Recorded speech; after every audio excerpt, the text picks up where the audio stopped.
서로 한번 얼굴 바라보시면서 진짜 기쁘게 축복하는 마음으로 주님 사랑합니다. 축복합니다. 예, 사랑합니다. 예, 축복합니다. 예. 이 누가복음은 그 직업이 의사였던 그 누가가 기록했는데 이 성경 가운데 누가가 기록한 성경이 이 사도행전과 이 누가복음입니다. 이 누가복음은 AD 62년경에 기록한 것으로 보이고 이 사도행전은 대략 로마 대하제 사건이 그 AD 64년 7월에 일어났으니까 그 이전인 AD 63년, 64년경으로 우리가 추정을 합니다. 그런데 이 누가복음은 그거보다 조금 앞선 AD 62년경에 이 성경이 기록된 것으로 우리가 역사적으로 알 수가 있습니다. 그리고 이 누가복음을 기록한 목적은 그 로마의 관리인 데오빌로의 믿음을 굳게 하기 위해서, 그리고 데오빌로와 같은 모든 성도들에게 그리스도의 올바른 모습을 깨우쳐 주기 위해서 기록한 목적이다, 이렇게 볼 수가 있습니다. 그래서 오늘 우리가 본장 1절, 2절과 3절에 보면, 3절과 4절에 보면 그 모든 일을 근원부터 자세히 미루어 살핀 나도 데오빌로 각하에게 차례대로 써 보내는 것이 좋을 줄 아노니 이는 각하가 알고 있는 바를 더 확신하게 하려 함이로다. 사도행전 초도에도 보면은 말씀이 나타나고 있는 것을 보게 됩니다. 이 누가복음의 중요한 메시지는 우리가 19장 10절에 가면은 이런 말씀이 나옵니다. 인자에 온 것은 잃어버린 자를 구원하려 함이니라. 예수님이 이 땅에 오신 그 목적이 잃어버린 자를 구원하기 위해서 오셨다. 아주 중요한 이 메시지가 누가복음에 덮고 있습니다. 사람의 아들로 오신 예수님, 사람의 아들로, 이 누가는 사람의 아들로 오신 예수님이기 때문에 족보에 대해서 자세하게 말씀해 주고 있어요. 예수님이 탄생한 기사가 제일 자세하게 기록된 복음서 가운데 바로 누가복음인 겁니다. 그래서 예수님 탄생에 대한 메시지가 아주 길게 자세하게 그 족보를 소개하고 있는 것을 봅니다. 우리가 지난번에 마가복음을 봤지만 마가복음은 족보가 없어요. 왜? 종으로 오신 예수님을 강조하기 위해서. 종은 족보가 없는 거죠. 그래서 별로 종에 대한 이 마가복음에서는 예수님의 족보를 별로 소개하지 않았습니다. 하나님의 아들 예수 그리스도의 복음의 시작이라 마가복음 1장 1절에서는 그렇게 시작을 했습니다. 그래서 이 누가복음에는 예수님이 우리 인류를 구원하기 위하여, 잃어버린 자를 구원하기 위하여 오신 이 예수님에 대해서 사람의 아들로 오셨다고 하는 것을 분명하게 보여주는 그런 메시지가 담겨져 있습니다. 우리 1장부터 아주 많은 내용을 소개하고 있죠. 80절까지 기록이 되어 있는 말씀입니다. 1절부터 1장의 1절부터 4절은 그 데오빌로 각하에 대한 이야기를 하고, 또 2절부터 25절까지는 세례 요한이 출연하는 그런 이야기를 보여주고, 또 26절부터 38절까지는 예수님의 탄생을 예고해주는 이야기가 시작이 됩니다. 그리고 39절부터 56절까지는 마리아의 송가, 마리아의 그 찬양의 노래, 교회 음악을 공부하면서 이 마리아의 찬양, 그 다음에 67절부터 80절까지는 사가랴라고 하는 사람의 찬송, 예수님의 그 탄생에 대한 그 놀라운 깊은 찬송을 불러드리는 여성들의 합창들을, 찬양을 깊이 우리가 새길 수가 있습니다. 57절부터 66절까지 세례 요한이 출생하는 그런 이야기가 오늘 1장에만 해도 많은 내용이 담겨져 있습니다. 그래서 오늘 아침에는 이러한 것들을 우리가 생각을 하시면서 처녀가 낳은 예수님이 이 땅에 탄생하셨을 때의 그 중요한 그 메시지, 정말 우리의 신앙을 가름할 수 있는, 내가 예수 믿는다고 하는 이 결단을 가져올 수 있는 중요한 메시지를 오늘 다시 한번 우리가 확인하고, 아직까지 내가 여기에 대해서 의심을 갖는다고 하면은 우리가 새로운 믿음 속에 이 문제를 해결할 수 있기를 바랍니다. 사람이 태어나는 과정은 반드시 남자와 여자가 결합해서 자녀를 생산하는 것이 원리인데, 우리 예수님께서는 그 법칙을 무시하고 태어나셨다는 것이죠. 우리 사람과 다르게 남자와 관계없이 태어나셨다 하는 문제입니다.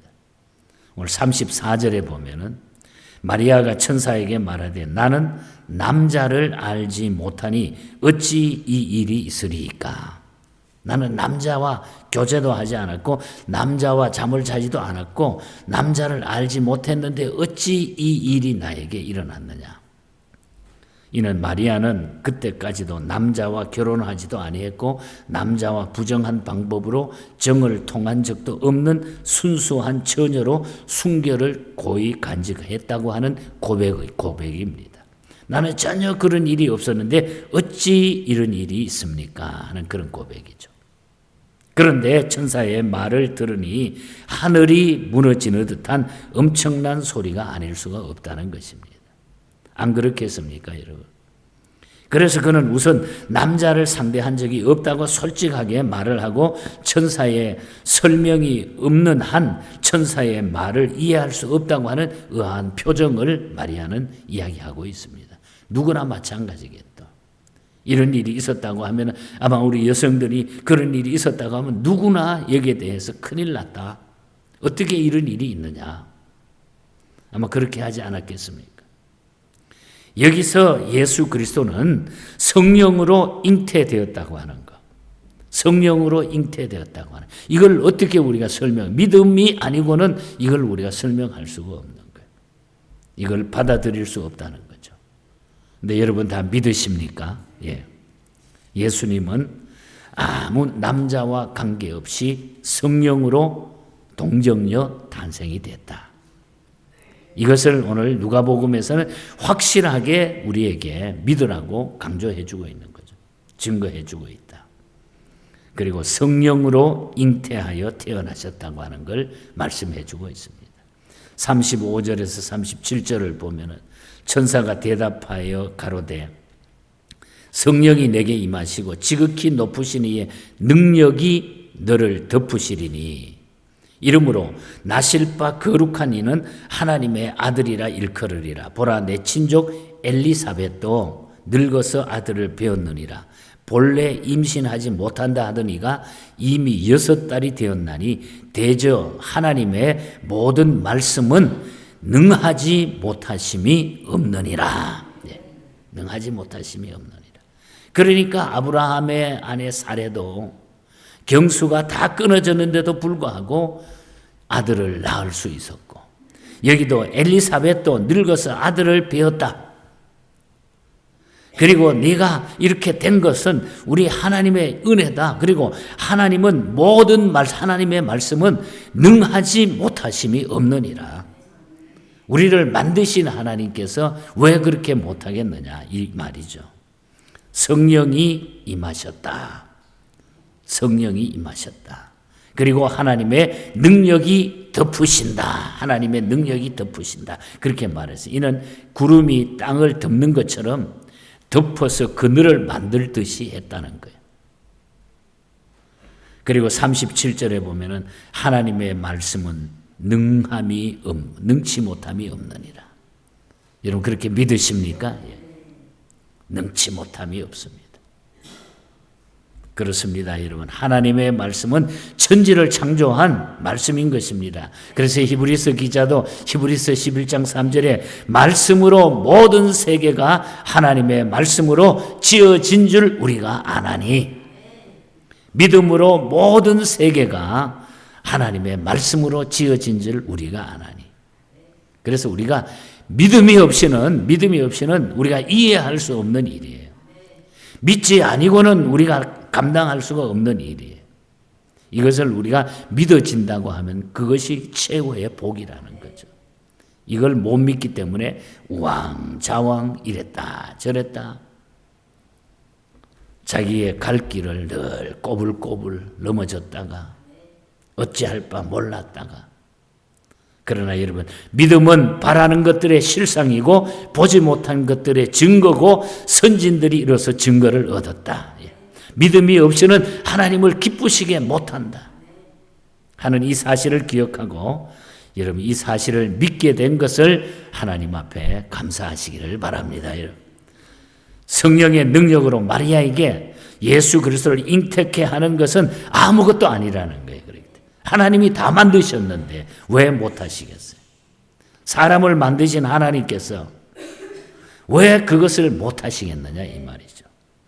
이걸 우리가 믿는다고 하는 것이 얼마나 중요합니까? 그래서 지금도 기독교의 이름을 앞세운 자유주의 학자들 가운데는 이 동정녀 탄생, 예수님이 처녀의 몸에서 탄생한 것은 다 빼버리는 게 안 믿는 거예요. 우리는 그거 안 믿는다. 예수님이 물 위에 걸으신 사건도 돌멩이가 비쭉비쭉 나와 있어서 어쩌다가 그런 거지. 그거 안 믿는다. 또 이쪽에 그림자가 비쳐가지고 물 위로 걸어가신 거다 말이에요. 다 빼는 거예요. 안 믿는 거예요. 의심해서. 우리가 이론적으로 인간의 머리로 과학적인 증거로 하면은 그게 이해가 안 되죠. 증명이 안 되지만은, 그러나 우리 하나님께서는 우리를 만드셨기 때문에, 창조주가 되시기 때문에 하나님이 하시면 하신다는 거죠. 이걸 우리가 믿는다고 하는 것이 얼마나 놀라운 일인가. 여러분 확실히 믿어지십니까? 예. 그래서 지금까지 온 거죠. 너무너무 감사한 거죠. 처녀의 몸에서 성령의 능력으로 잉태된 우리 예수 그리스도. 그래서 우리는 사도신경을 고백할 때마다 동정녀 탄생을 믿사오며 늘 우리가 고백하고 있지 않습니까? 믿사오며. 이 믿음 잘 지키시기 바랍니다. 그래서 믿음이 문제라는 거예요. 그 다음에 우리가 중요한 것은 말씀대로 된 것입니다. 말씀대로 됐다 하는 것.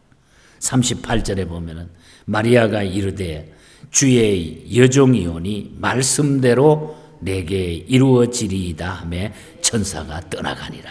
참 마리아도 믿음이 말씀대로 되리라. 말씀대로 내게 이루어지리이다 하며 천사가 떠나가니라. 마리아는 천사의 말을 다 듣고 나서 그대로 이루어지기를 바란다고 하면서 하나님의 뜻에 복종하기로 그대로 그걸 받아들였다는 것이. 이게 믿음이죠, 여러분. 여하간 처녀가 아이를 잉태하여 낳겠다고 하는 것은 보통 믿음이 아니면 누구도 할 수가 없는 것입니다. 그 시간 이후를 생각한다고 하면 끔찍하더니 하루 이틀에 해결되는 게 아니잖아요. 두고 시간이 가면서 두고 자기에게 닥친 그 화살들이 있잖아요. 처녀가 결혼도 하지 아니하고 임신을 해서 배가 불러오는데 사람들은 알 수 없는 일이라고 입방아를 찧어대고 여기저기서 수군대는 말을 들을 수밖에 없는 거 아닙니까? 그래도 상관이 없다는 거예요. 자기는 믿음으로 말씀으로 이루어지는 거니까 나는 그대로 믿습니다. 그대로 받아들입니다. 주님의 뜻대로 이루어지기를 바라는 것은 믿음이 아니면 누구나 상상도 못할 일이라는 거죠. 믿음이 아니면 상상할 일이 못 되는 거예요. 그리고 더욱 귀한 것은 말씀대로 이루어지기를 원한다고 한 점이에요. 말씀대로 이루어지기를, 말씀대로. 무조건 순종이 아니고 말씀대로 내가 순종한다는 거예요. 주신 말씀대로, 하나님이 주신 말씀대로 내가 순종한다는 거예요. 무턱대고 내 고집대로 나를 믿어 하는 게 아니라 하나님의 말씀을 믿는다는 것입니다. 말씀이 중심이 되어 있었다. 예수님은 말씀대로 잉태하시고 말씀대로 죽으시고 말씀대로 부활하셨습니다, 여러분. 이것이 우리 기독교의 놀라운 일이에요. 고린도전서 15장 부활장에 가면은 바로 메시지를 축소하면 말씀대로 잉태하시고 말씀대로 죽으시고 말씀대로 부활하신 예수님. 예수 그리스도의 나심은 보통 사람의 출생하는 것과는 다르게 태어나셨습니다. 그래서 누가는 예수님이 이 땅 위에 인간의 몸을 입으시고 잉태한 그 인간의 족보에 자세하게 이것을 우리에게 나에서 보여주고 있는 거죠. 남자와 관계없이 성령으로 잉태하여 하나님의 말씀대로 태어나셨다. 하나님의 계획대로 태어나신 분이기 때문에 우리의 구세주가 되실 자격이 충분하다, 그 말이죠. 우리의 구세주가 될 수밖에 없다는 거예요. 그래서 오늘 말씀의 1장에 우리가 결론을 맺는다고 하면 믿음이 문제라고 하는 것입니다. 내가 예수를 어떻게 믿고 있는가? 내 계산에 맞으면은 그게 내 믿음 같고, 다 따져서 맞으면은 정말 내가 참 잘 믿고 있는구나, 이렇게 생각하고, 그게 내한테 안 맞으면은 전혀 예수 믿는 사람이 아닌 거예요. 어떻게 되는지 모르는 거예요. 믿는 건지 안 믿는 건지. 우리가 이것을 벗어나야 돼요. 어떤 데는 그래서 믿음을 가지고 사는 사람 미련하게 보일 때도 있고, 뭐 저 사람이 저래. 어떤 사람이 봤을 때에, 아주 세상에 지혜로운 사람이 봤을 때에 멍청하게 보일 수도 있을 거예요. 어떻게 저럴 수가 있어? 그래도 상관이 없어요. 내가 믿는다고 하는 것이 중요하다는 거죠. 믿는다고 하는 것이 중요한 거예요. 크로스비가 예수 믿고 나가지고 눈이 안 보이면서도 예수 믿고 은혜를 받고 난 게 영적인 눈이 열리니까 참 너무너무 귀한 거예요. 이것이 어디서 오는 거냐? 결론은 믿음의 문제다. 믿음으로 사는 자에게는 놀라운 하나님의 이거보다 축복이 없는 것이다. 그래서 크로스비는 이렇게 자기 찬송시를 고백하고 있습니다. 나의 갈 길 다 가도록 예수 인도하시니 내 주 안에 있는 긍휼 어찌 의심하리요. 믿음으로 사는 자는 하늘 위로 받겠네. 무슨 일을 만나든지 만사형통하리라. 믿음이 만사형통의 길이다. 반석에서 물을 나게 하고 어려운 일을 당해도 족한 은혜를 체험케 하는 것이 바로 믿음이라는 것. 영혼의 갈증을 시원하게 해주는 것이 바로 믿음이라는 것. 그래서 우리는 믿는다고 하는 것이 최고의 능력이 되는 줄 믿습니다, 여러분. 시편 148편 13절에 여호와여 주의 능력으로 높임을 받으소서. 우리가 주의 권능을 노래하고 찬송하고 주님 믿습니다 하는 것. 주의 능력을 내가 높임으로 믿습니다. 그래서 미타니도 그런 찬송을 만들었습니다. 이 눈에 보기에는 어떠하든지 이미 얻은 증거대로 늘 믿으며 이 마음에 의심 없이 살아갈 때에 우리 소원 주 안에서 다 이루어진다.